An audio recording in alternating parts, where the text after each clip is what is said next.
Hello and welcome students, Gyanjyoti coaching সেন্টারের পক্ষ থেকে তোমাদের সকলকে আরো একবার স্বাগত। আজকে আমাদের আলোচনার বিষয় হচ্ছে সামাজিক পরিবর্তনের প্রভাব। এর আগের দিনে কিন্তু আমি সামাজিক পরিবর্তনের বৈশিষ্ট্য এবং এর সাথে সাথে সামাজিক পরিবর্তনের সংজ্ঞা কিন্তু কমপ্লিট করিয়েছি। যারা দেখোনি কাইন্ডলি আগের ভিডিওগুলো দেখে এসো। আজকের ক্লাস বা আলোচনার বিষয় শুরু করার আগে বলে নিতে চাই, তোমরা যারা জ্ঞানজ্যোতি কোচিং সেন্টারের সাথে যোগাযোগ করতে চাইছো তার জন্য তোমাদের সকলকে আরো একবার ওয়েলকাম। নতুন বছরের অনেক শুভেচ্ছা তোমাদের সকলকে। অ্যাডমিশন প্রসেস কিন্তু আমাদের চলছে, তোমরা চাইলে কিন্তু একবার আমাদের সাথে যোগাযোগ করে দেখতে পারো। বোর্ডের কর্নারে দেওয়া যেই দুটি নাম্বার রয়েছে সেই নাম্বার দুটি হলো জ্ঞানজ্যোতি কোচিং সেন্টারের অফিসিয়াল হেল্পলাইন নাম্বার। যে কোনো একটি নাম্বারে কিন্তু যোগাযোগ করে নিতে পারো।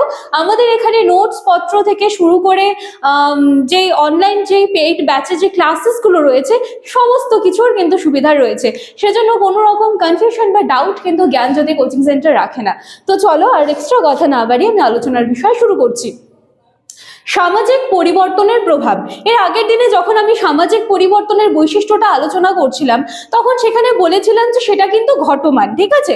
মানে ধরো যে কোনো সমাজে হঠাৎ করে হচ্ছে বা মানে পরিবর্তনটা এসেছে এবং সেটা খুব ধীর গতিতে চলছে, বা মনে করো কোনো সমাজে পরিবর্তনটা এসেছে এবং সেটা মানে খুব গতিশীলতার সাথে সেটা এসেছে।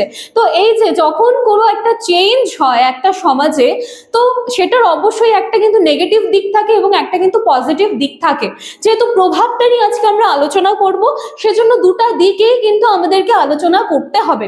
সবার প্রথমে আমরা দেখব যে ইতিবাচক দিকগুলো কি রয়েছে এবং তারপরে নেতিবাচক দিকগুলো কি রয়েছে। আমি আশা করছি তোমরা ক্যামেরার উপাস থেকে কিন্তু পুরো দেখতে পাচ্ছ।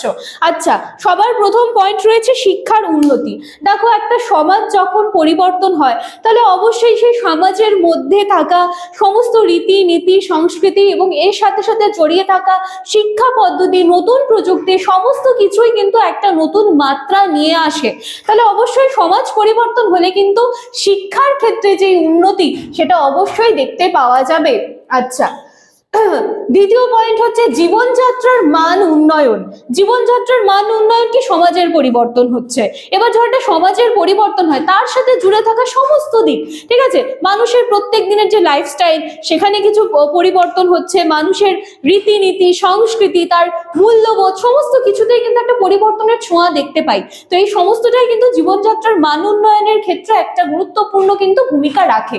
আচ্ছা, দেখো, নারীর ক্ষমতায়ন তার মানে কি, আগেকার দিনের সমাজে কিন্তু আমরা দেখেছিলাম যে নারীদের অবস্থানটা কোথায় ছিল এবং এখন আমরা দেখতে পাই যে নারীদের অবস্থাটা কোন জায়গায় দাঁড়িয়েছে। তার মানে এখন কিন্তু এই যে নারী, ঠিক আছে, যেটা উইমেন এম্পাওয়ারমেন্ট বলা হয়, নারীদেরকে কিন্তু সর্বাগ্রে এখন রাখা হয়। তাহলে দেখো, সমাজের পরিবর্তনটা হলো বলেই তো নারীর ক্ষমতায়নটা হলো, তাহলে অবশ্যই এটা একটা গুরুত্বপূর্ণ ভূমিকা রাখে।